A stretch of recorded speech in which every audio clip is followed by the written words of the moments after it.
This week on the Backtable podcast, we pretend that we are emotionless robots and kind of like we work in an inhumane system that wants to squeeze as much production out of us as possible. And it takes kind of like a discovery process to understand that that's not sustainable. And we have to kind of like drop into our own humanity. So it's being a human in surgery is kind of like an unlearning process. It's like getting rid of like the ego and the judgment and the expectations and the agenda, and kind of just dropping into being a human in the world. And humans need to sleep, eat, rest, and play, and move their bodies. And so if you're not doing that, then you're not protecting the asset. In surgery, we tell ourselves we have to be martyrs, we have to bend over backwards and people please and do all of these things and overachieve, when actually that's not sustainable and it'll lead to burnout. What we really need to do is kind of protect the asset and get back into serving patients from a place of being full and resourced.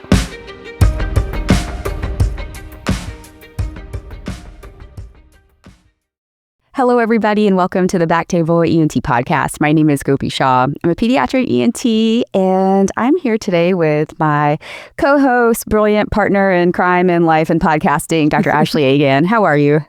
I'm doing so good, Gopi. I always love to get to do these together. And today we're very lucky to be joined by Dr. Mel Thacker, who is an otolaryngologist and a coach. She's the founder of The Empowered Surgeon and the podcast Surgeons with a Purpose.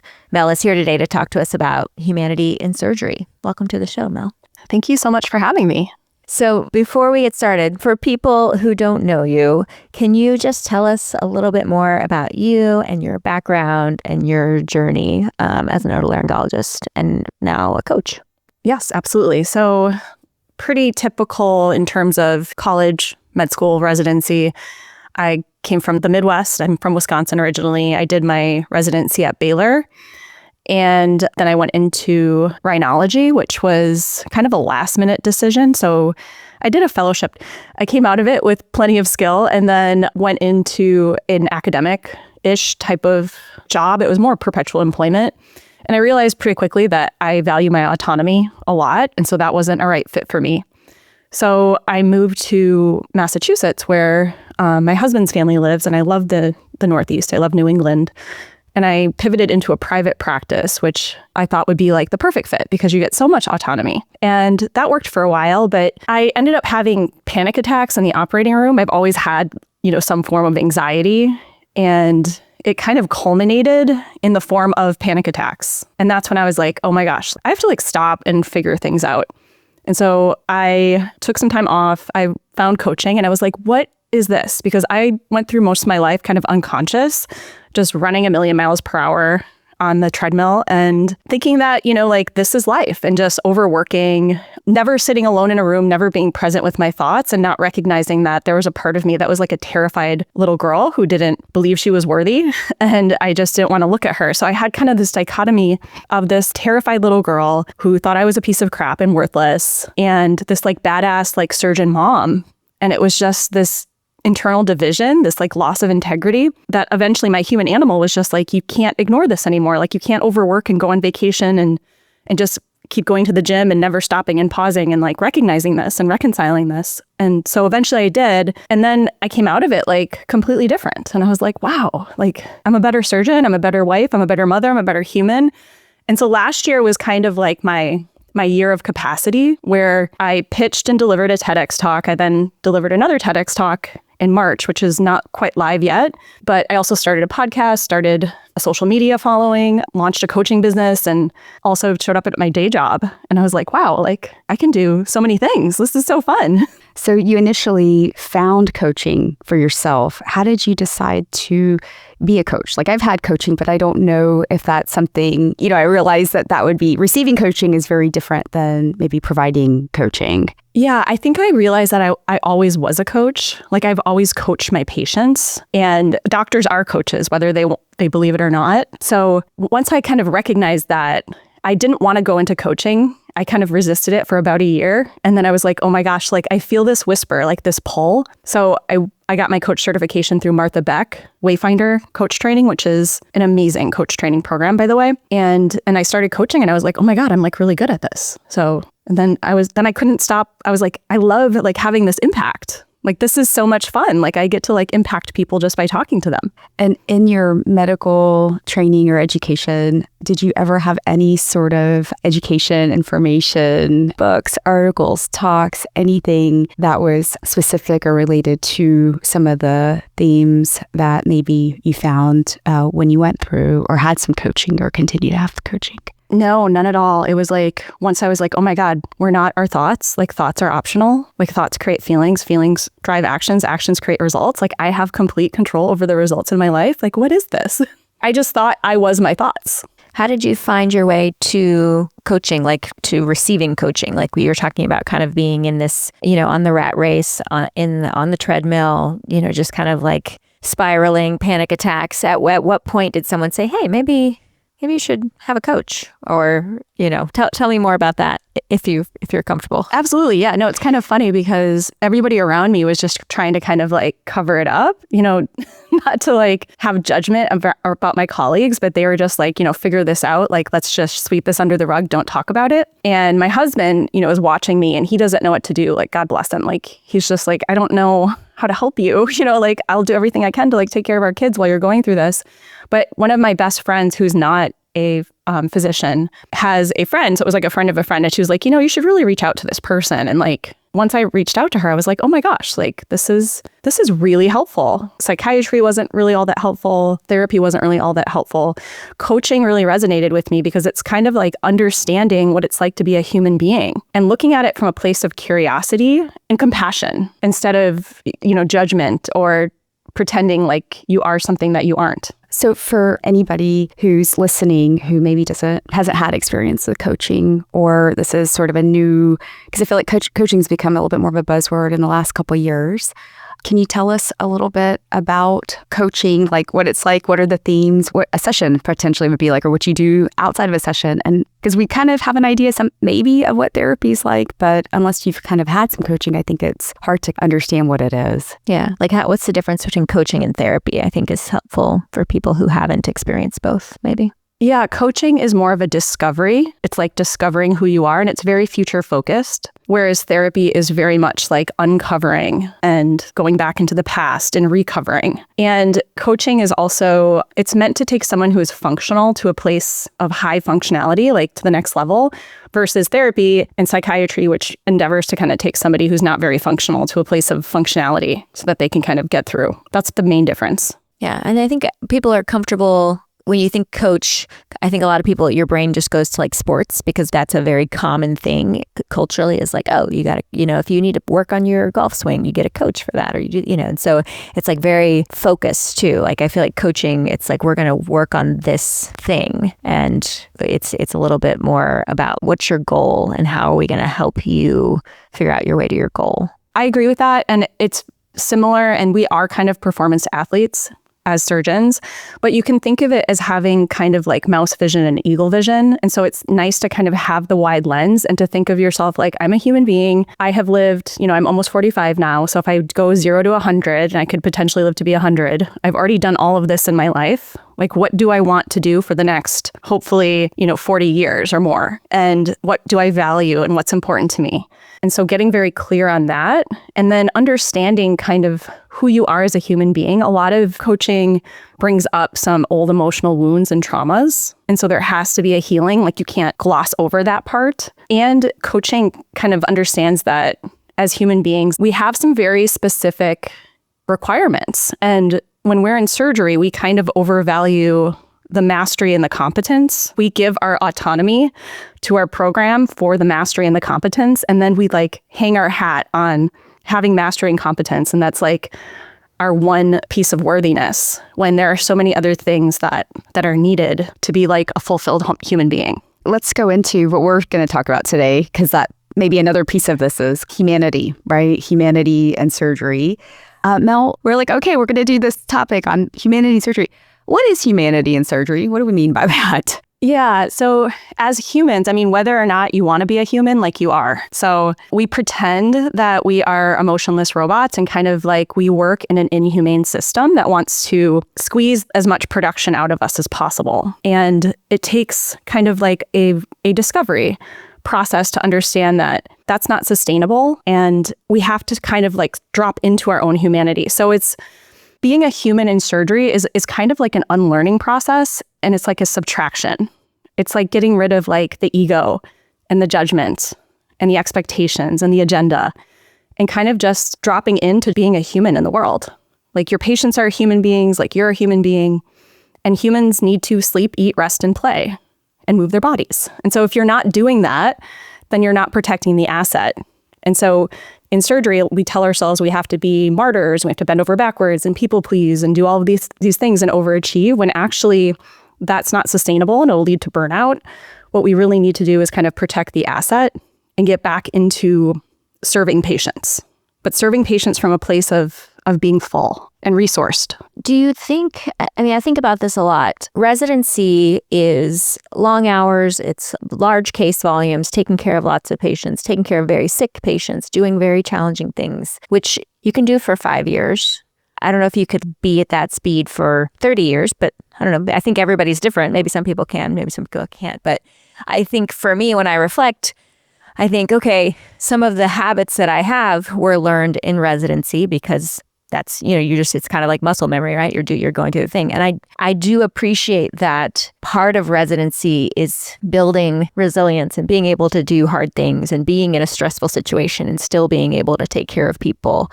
But I know, we're also trying to balance taking care of the physician during residency, as well. And I think all people are different and can handle different levels of, exhaustion and sleep deprivation and stress. And so when I think about like, how do we make residency better? How do we make sure that we're not developing these bad habits? It's kind of a conundrum, because there are some things about my residency that I feel like this made me have the skill set that I have, and I'm grateful for that. But then there's other things where I'm like, this maybe broke me a little bit, or this, this thing, I didn't like the way this made me. And I'm, have some feelings of shame or regret around some of the way I handled certain things maybe in residency. So I don't know. What are your thoughts on that? Can you expand on how you think about that? Yeah, I think there's a lot of non-essentials in surgery. And for example, in my residency, I was just thinking about this, which happened a long time ago. I'm like way out. I finished residency in 2012, but we were like rotating through the children's hospital. There would be this huge long list of kids, right? Like if I remember correctly, like 30 people sometimes, or 30 kids. And so we would have to go in, the fellow, the 2 and the 3, and round on these kids at like 4 a.m. so that the chief, who was the 3 at the time, could go to morning report at 7 a.m. before OR started to talk to Dr. Alford, who's now dead, RIP, but to tell him and like go through this list. Like he has to know what's happening at the children's hospital. He doesn't operate on children. He wasn't even operating at the time. And I was like, this makes no sense. Like there is no honoring of the sleep schedule of the resident to make them have to get up at like 4 a.m. and like run through the children's hospital and round on everybody. Yeah. Or of the patients who are getting woken up. Yeah, the little kids. So little things like that. I think a lot of this comes from tradition. And this is William Halstead's like, cocaine and morphine infused idea. It's his baby. And so we just perpetuate it, and nobody's tried it differently. So how do we know? Do we really have to break people? There's actually a really great documentary called The Queen and the Cowboy that talks about this guy who's like the horse whisperer. And so the way they used to break horses, maybe Ashley, because you're in Texas, but they used to like take weeks to like abuse them until they bend to your will. But then this guy came in, he's like, listen, I can get a horse to do what I ask of it. Just give me a couple of hours and I will find some compassion and I will speak the horse's language and they will listen to me. And everybody's like, you're crazy. Like that's soft, silly stuff. But then the queen kind of gave this guy a platform, like a global platform, and it completely revolutionized how we train horses. We didn't abuse them and break them, but we abuse and break our residents. Like we don't have to do that. It would be a lot faster if we didn't. And you'd mentioned judgment and ego, and whether that's our intention or not, those things infiltrate in the culture and the system in which we all kind of breed, right? Whether it's residency training, and if you're then staying on as staff or attending fellowship or whatever, all those things, when you're part of that teaching system, it continues because it's the same hierarchy, whether you're trying to graduate up, getting a promotion, whatever it is, there's this ladder. Is that something that's just the way it is? Or perhaps there's room for making it less hierarchical? And with that ego and judgment, how do we check off that we are, quote, competent, right? There's this sort of performative task, whether it's taking the tonsil out, putting the tube in, doing the free flow, whatever it is. Like you can go from something very simple to something a lot more complex. How do you make it not about ego and judgment when there are things to be judged to make sure we've accomplished? I don't know. How do you reconcile that in a human way? I have a couple of thoughts. I don't want to vilify the vertical hierarchies because I do understand the reason for it because of the standardization process. So it's kind of like the military. All of these people go in, they're very different, and they all come out the same. Same thing with residency. People from all walks of life come in. We want them to come out the same with the same standardized skill. But it is also a both and situation. You can both have mastery and competence and be treated with compassion and humanely. You do not need to have somebody who is an ego, who is a Dr. Jekyll and Mr. Hyde, who is throwing instruments and is an emotional child, or like a 50-year-old with the frustration tolerance of an 8-year-old because they're so psychologically stunted and they don't have any emotional intelligence. You don't need that person training a resident. There can be mastery and competence from a place of humility and compassion and communication, really. Are there examples of other industries or places that do this well that you've come across that would be a model for because I think one of the barriers to trying to change medical training is that it's like, where do we start? And is there, has this been done? Is there something that we can look to? Because it's all about safety. I think everyone's like, we have to make sure that when, physicians who come out of training are safe and can take care of patients. And so how do you do that? I don't think there is anything, at least I don't know of any model to kind of look to. But I will say that I've learned in all of my experience that everything that I've been told, I feel like I'm the anti-culture, that I've been told this is the truth of the universe. And I have been like, no, I believe the opposite. And the opposite has been true for me, like showing up early, staying late, bending over backwards, people pleasing, all of these things. I did none of that. Believing in a vertical hierarchy. I don't even parent my children from a place of vertical hierarchy. Everything is horizontal hierarchy. I give respect to everybody. I believe everyone is worthy and valuable just because they exist, just because they breathe. And they deserve to be championed and to honor that genuine self-esteem just because it's a human value that everyone needs. And you can teach, my kids are amazing. I'm not parenting them wrong. They just feel valued. And I don't shove my values down their throat. I talk to them like their opinions matter because they do. It's just, I think we attach, you have to have the vertical hierarchy. You have to put people through stress and sleep deprive them in order for them to understand the stakes for safety. We use this safety argument. But I would say that last year, again, just like it was a capacity experiment, I was the most humble, the most connected, the least judgmental. I kind of dropped all of the things that culture tells you to be. And I was the most effective clinician. I was a ninja in the clinic, and I was the best surgeon I've ever been. And the strategic byproduct that happens when you kind of let all that stuff go, because it's during the time of a strike at our hospital and everything's back ordered and IV fluids are not available and everything is a mess. I'm sure everybody's been experiencing this. And all of the support staff go to bat for me because I treat them like human beings. And so behind my back when, for example, we didn't have the pledgets that you need. So you have to take these neuropatties and cut them. And I was like, okay, I need pledgets. I only do nose and sinus cases. And so I was like, okay, we're going to have a kindergarten experiment. We're just going to cut these oversized neuropatties. And then the same traveling tech who, is not there for very long, she's not employed, she just texts me and she's like, hey, I'm cutting your neuropatties for your case. It's they go behind my back to kind of support me. And every single day I would leave that OR and they're like, that was the most fun ever. The CRNA, the tech. It's if you kind of give everybody a voice and you see them all as equals, they're just as important. Everybody on the team will do things without your knowledge to support you and support your patient. It's the safest thing, actually, for the patient. Unpacking this a little bit more, just trying to kind of help understand what is different, right? Because you're saying that in the past year, because, through your own evolution, your day-to-day is better because of exactly what? Just as far as like trying to like hold on to like concrete things, because I think most of us would be like, I'm nice to my circulating nurse. Like me and my scrub tech have a good relationship. What exactly like are some concrete examples of what has made your day-to-day better? And are you saying that like throughout your life you have always been kind of counterculture? Or are you saying that through coaching and finding this better place that you're in now, that this is where you are because of that? You know what I'm saying? Totally. Yeah. No, it's tending to your internal world. So I'll tell you another example of when I was doing it wrong, which I did it very wrong. In, was it like 2018, 2019?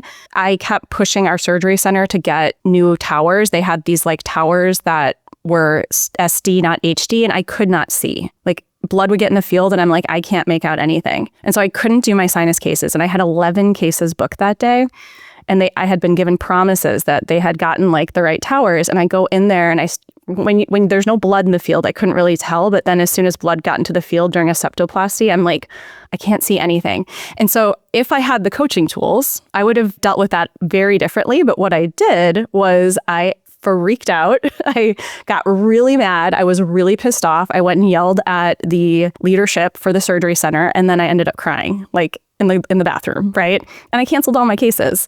And I felt awful. It was like so stressful because I was thinking of all these people that took time off to like have surgery. With what I know, I can get into that watcher place. And I love anger. I love negative emotion because, culture tells us we need to repress it. But you don't have to react to it. You don't have to yell. You don't have to emote. If I knew what I know now, then I would have been like, wow, like I'm really angry. Like this is fascinating. I am pissed off. And then just watch where my anger goes. And I could have dealt with that from a place of kind of like sitting outside of myself and not taken it so personally. And it would have had a completely different outcome for my relationship with like the leadership and my relationship with myself. And it wouldn't have stressed me out. I wouldn't have had that like unnecessary stress. And it could have had could have still given my patients like a good resolution. We could have eventually we got the right towers and we were able to reschedule them. But I wouldn't have made it mean anything. I'd have been like, okay, like I don't have the right equipment. We're going to have to cancel. I have no thoughts about it. I'm unhappy that you didn't listen to me. I'm pretty pissed off that you didn't give me the tower I need, but we're going to cancel. We just have to. Yeah. Sounds like you didn't have to hold on to that or react to those emotions. Like it's like you're recognizing this is a situation. This is how it's making me feel. Okay, how do I choose to handle this? And maybe it's the same thing. Like, we're not going to go through the cases because this isn't safe and we're going to reschedule. But it's maybe the way in which that even with the same outcome, maybe, and then which you don't have to carry, right? I feel like sometimes I can carry that frustration and the anger for a long time and it's not helpful. I wanted to talk a little bit about, we've talked a little bit about our relationship to each other in medical training, superiors, quote, attendings and the leadership of surgery centers, et cetera. Talk to me a little bit about humanity in surgery with our relationship with our patients. You had mentioned, clinic was a lot better to me. Clinic can sometimes be a quote beat down, right? Like it's so many patients. There's a lot of procedures that we do. People have to wait, not wait. Maybe we're on time, maybe we're not. There's a lot of factors that influence if we're able to kind of keep it going or not going that are out of our control. So tell me a little bit about what was it that with coaching you found that made your relationship with your patients better? Yeah, it's both clinic and OR. And I think it's very simple. I can boil it down to one simple philosophy, and that's showing up in perpetual creative response to whatever happens, like non-resistance, complete non-resistance. And so that is the shift, right? Showing up in perpetual creative response. And that's basically just being here for it.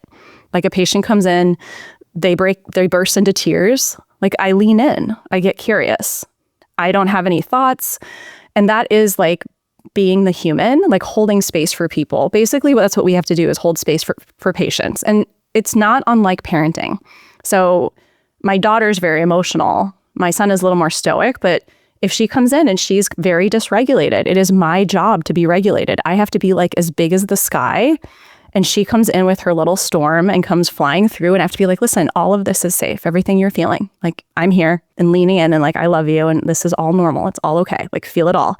And so like as clinicians, when we show up for our patients without any expectations, without any ego, without any agenda, without any judgment, and we're just there holding space, we can internalize their story. We can sit in their shoes. And when we do that, we're able to understand exactly what they went through without listening to their story and saying like, okay, give me all the symptoms I need in a specific order so I can check my box. And like, I need to know to diagnose. Instead, you live their experience. Like you empty your brain before you go into the clinic room, and then you live their experience. You live their history, and that brings you to the diagnosis really, really quickly, along with your physical exam. It's kind of like jumping out of surgeon brain or clinician brain and then jumping into human brain and then going back. And it's like this shift. It's like, okay, I'm human. Like, give me everything. I'm holding space for you. Just like lay it all on me with all of the emotions that come with it. And then you shift out. Okay, I'm a surgeon again. I'm a doctor. Let me examine you. And then you shift back in and you're like, okay, this is what I think. This is what I recommend. Like, what are your thoughts? Are you okay if, you basically throw it back into, it's like a ping pong game where you put it back in their court and you're like, what are your expectations? What are your goals? And then using all of that together, you kind of collaborate on a plan instead of saying like, I know best. It's an internal shift where you're like, inside, I don't believe that I am up here and the patient is down there. I actually think I am on the same level as them and they have just as much wisdom about their body as I do. And so it comes down to kind of looking back and saying like, okay, just because I went through 4 years of medical school and 5 years of residency at this point in time, it doesn't mean I have all the answers. I mean, if we looked at the surgeons and the physicians from a century ago, they would be bloodletting people and they would be very convicted in it. And they'd be like, this is what you do. Their humors are off. You have to do this.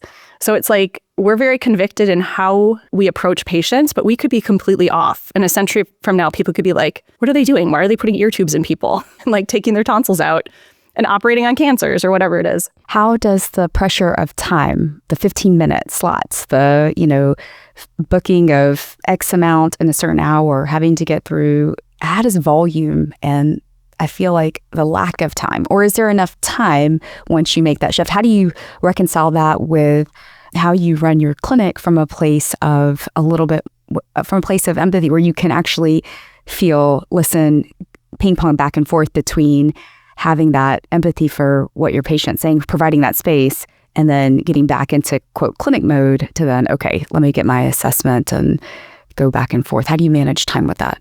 It saves so much time because you get right down to the point. You build trust with people and they all have something they're hiding. I mean, this is something called black swans, basically, like the unknown unknowns.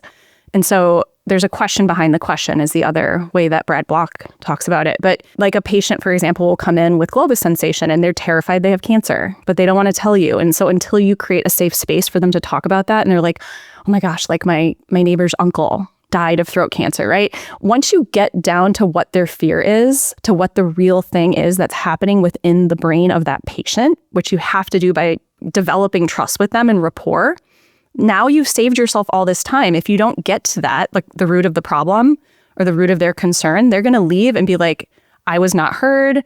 Maybe they'll make another appointment. Maybe they will go out and complain about you. Maybe they'll get a second opinion. Or you'll sit there like spinning your wheels talking about things that are non-essential without getting straight to the point. So it saves so much time. I mean, I would have like time. I would get to the point within 10 minutes with my patients. And then I'd have like 5 extra minutes. So it really saves time. Yeah, it makes me think of a patient where, just recently, severe OSA, the family was very hesitant about TNA. And, it turns out, when I'm like, finally was like, Mom, what's the thing that scares you the most? Or what's your biggest concern? And it's like, well, they're Jehovah's Witnesses. And we had just talked about the bleeding risk with TNA. And I'm like, okay. How can we talk? Like, let's put this into her perspective. But it took a little bit for me to get out of my spiel and to get into her realm of like, where are you with this and why? Yeah. And a beautiful thing to do is the tell me where I'm wrong thing where you throw out a hunch. So, let's say you were in that room and you're like noticing that they're a little bit off, but you're like, I don't know what's going on here. You could be like, tell me where I'm wrong, but is there a fear around a blood transfusion being needed here? And they'd be like, oh my God, I'm so glad you brought that up, right? If you throw it out like, tell me where I'm wrong, where you're inviting them to disprove you, it really offers to the patient that you're trying to get down to the truth with them. You're not just trying to, just tell them your recommendations and you're like, comply with it because I am the doctor and you must comply. You're just like, I'm partnering with you. And so if there's something standing in the way of you following through with this recommendation, like, let me know. I'd love to know. So as you're, you coach surgeons exclusively, right? And so as you're telling people to spend some more time and come, these tips that you're giving us, what are the common reactions you get? So I would imagine a lot of them are like, I don't think I have time to do that. Or like the thing that comes up for me too is like, what's it called? Compassion fatigue or empathy fatigue. If you are taking care of very sick patients and you're doing head and neck cancer or something where sometimes you need to create a little bit of an emotional barrier. Otherwise, you just like, it's just hard when you are dealing with really heavy stuff all the time. You know what I mean? Yeah. A lot of my clients come to me either new out of training and they're dealing with imposter syndrome and anxiety, or something has come up like after a first complication, for example. Or I do have many trainees as well, or they're going through a purpose crisis, like they're year maybe 7+ outside of training. And they're like, I have everything I ever wanted. Why am I unfulfilled?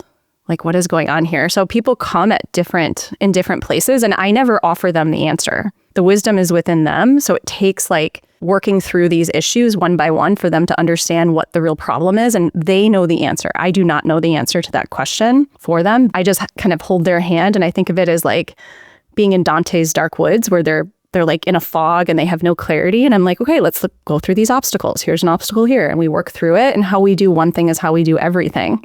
And so it's like you look through every aspect of life, and it takes a while to go through all this. So it's not like clients come to me and I'm like, okay, like this is what you do in clinic. Like it's more mindset, not strategy, right? It's all mindset. The strategy comes from the client. I just shift the mindset.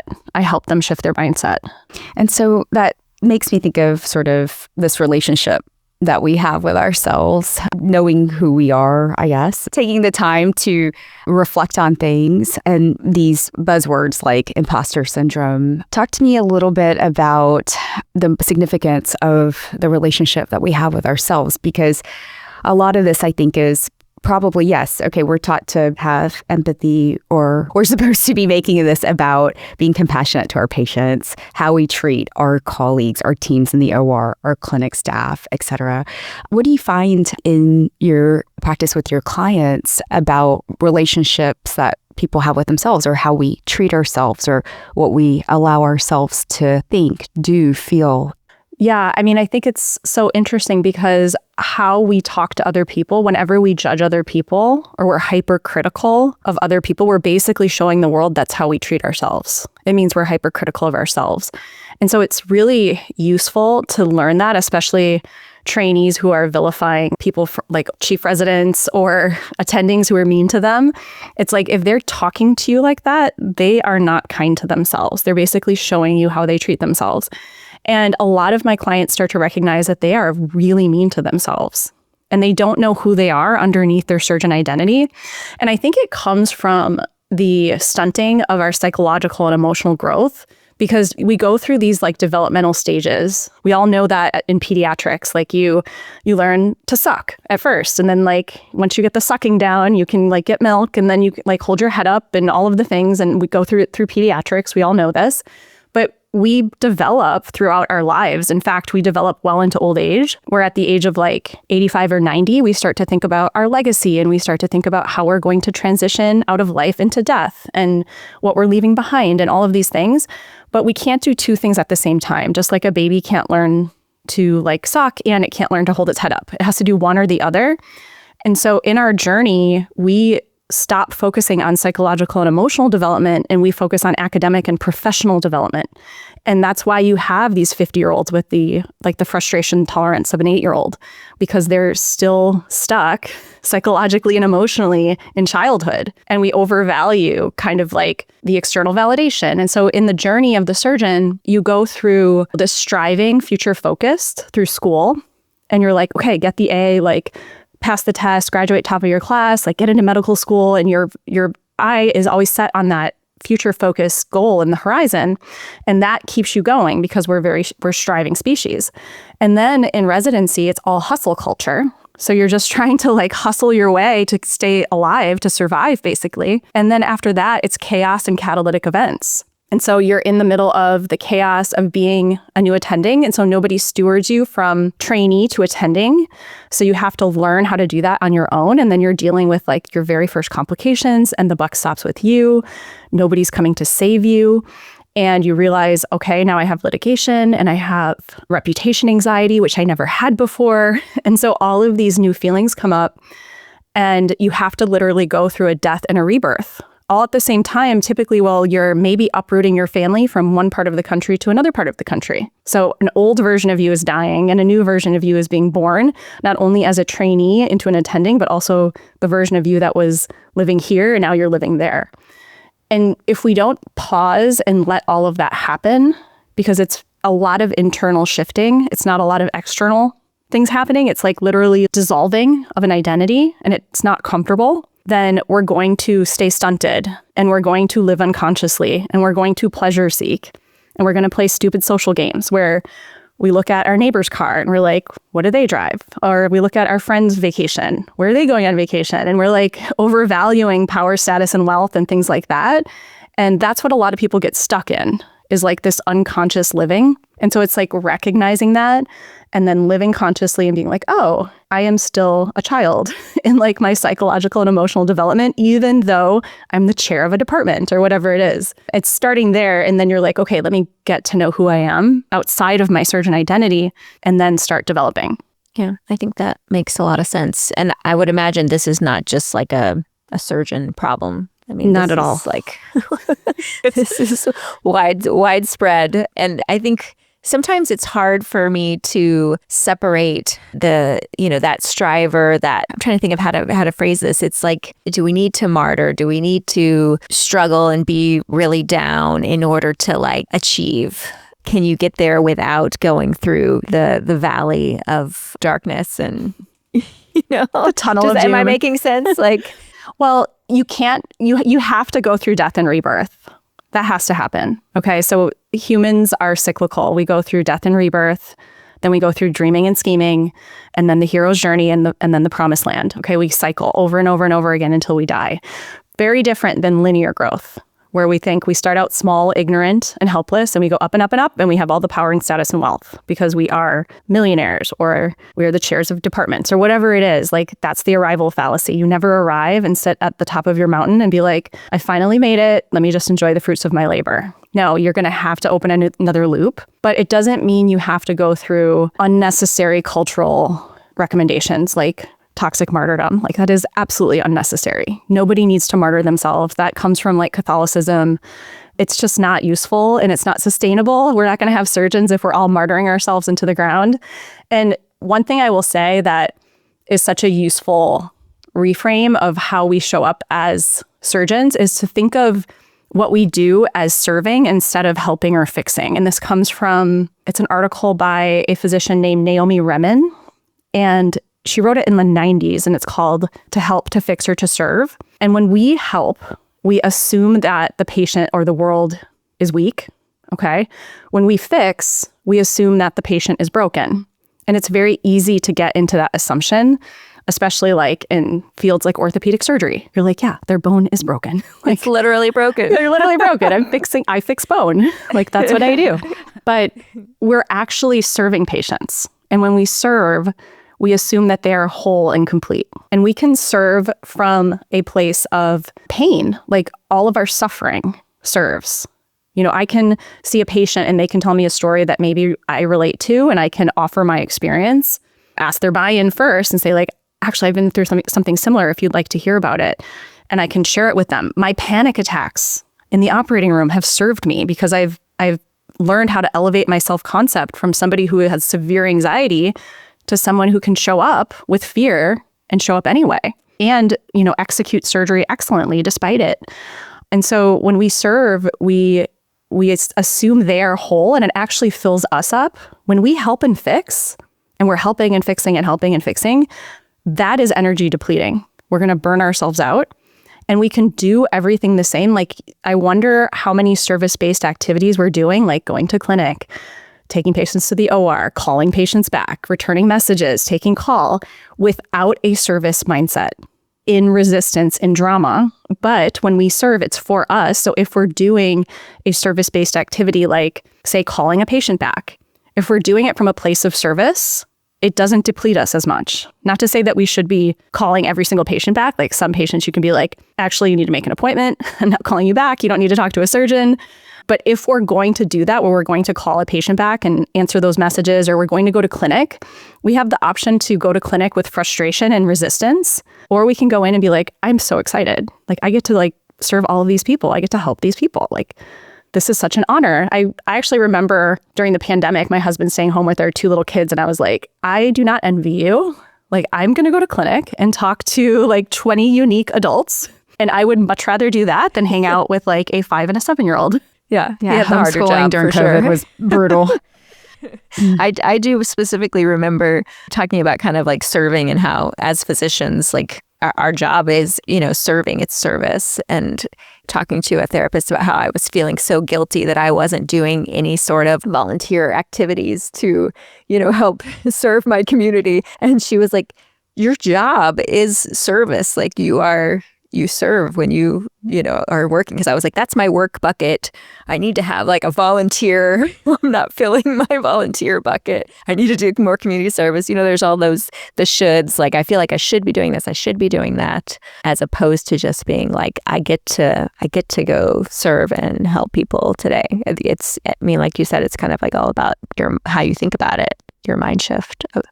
Yeah, it's an honor. I mean, there is no other profession where we sit with complete strangers and they vulnerably share all of the details of their life just because we ask them.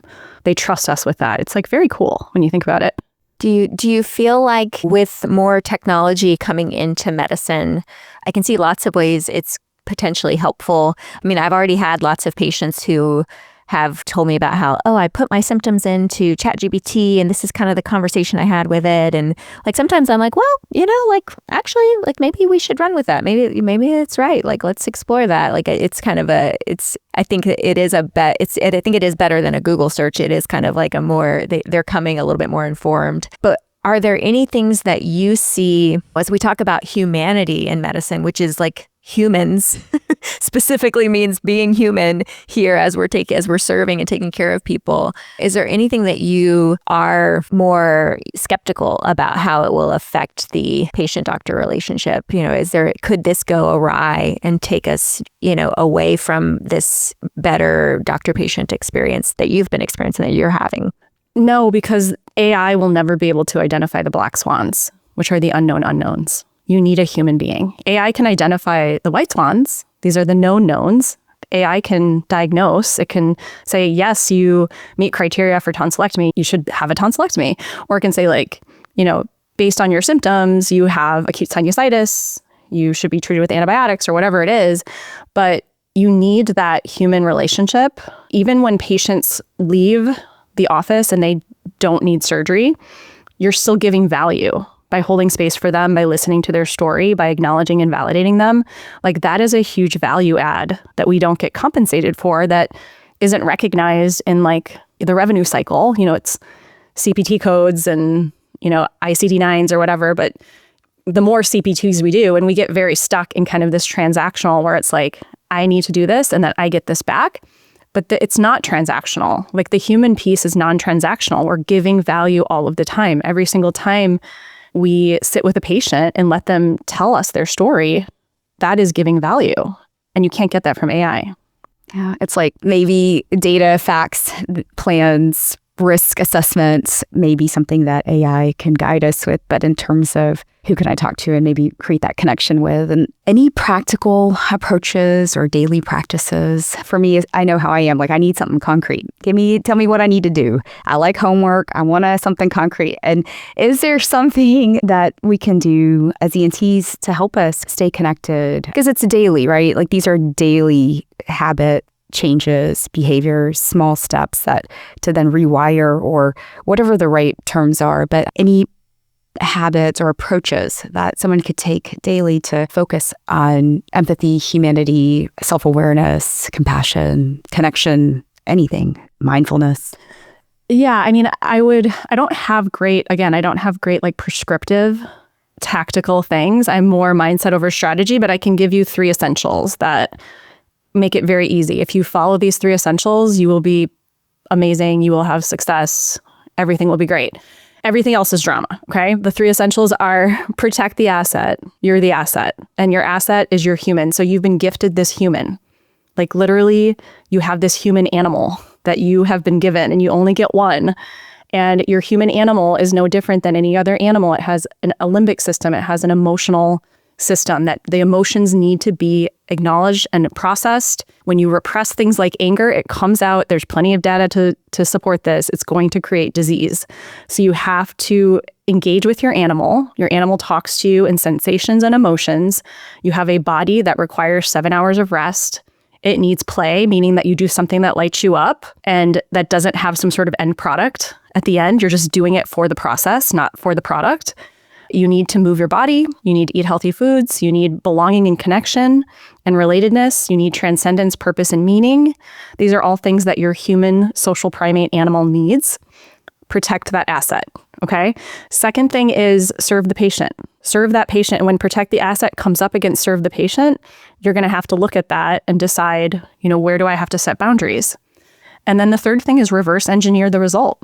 So you can decide whatever goal you're trying to create. Maybe it's making $1 million. Maybe it's climbing the academic ladder. Maybe it's like something outside of surgery. It's like creating a business, becoming a coach, becoming a speaker, becoming an author, writing a book. You just put it in a result line and then you just reverse engineer. It's just a series of steps that are required to get you there. And you just have to generate some specific emotions that are forward moving that will get you moving into those steps, and then you will create that result. And if you do that over and over again in your life, you'll be golden. There you have it. That's simple. Easy peasy. Awesome. Well, thank you so much for taking the time today. This was a great conversation. We appreciate you being on the show. If our listeners want to learn more about you, where can they do that?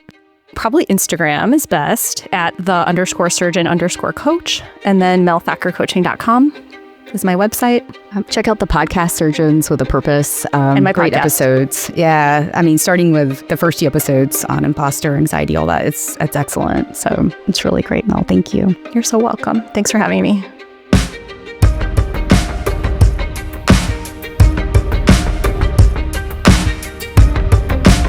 Thank you so much for listening. If you haven't already, make sure to subscribe, rate the podcast 5 stars, and share with a friend. If you have any questions or comments, direct message us at _Backtable ENT on Instagram, LinkedIn, or Twitter. Backtable ENT is hosted by Gopi Shah and Ashley Agan. Our audio team is led by Kieran Gannon, with support from Aaron Bowles, Gabe D'Agrazio, and Josh Spencer. Design and digital marketing led by Brian Schmitz, with support from Taylor Spurgeon Hess. Social media and PR by Chi Ding. Administrative support provided by Judy Dela Cruz. Thanks again for listening, and see you next week.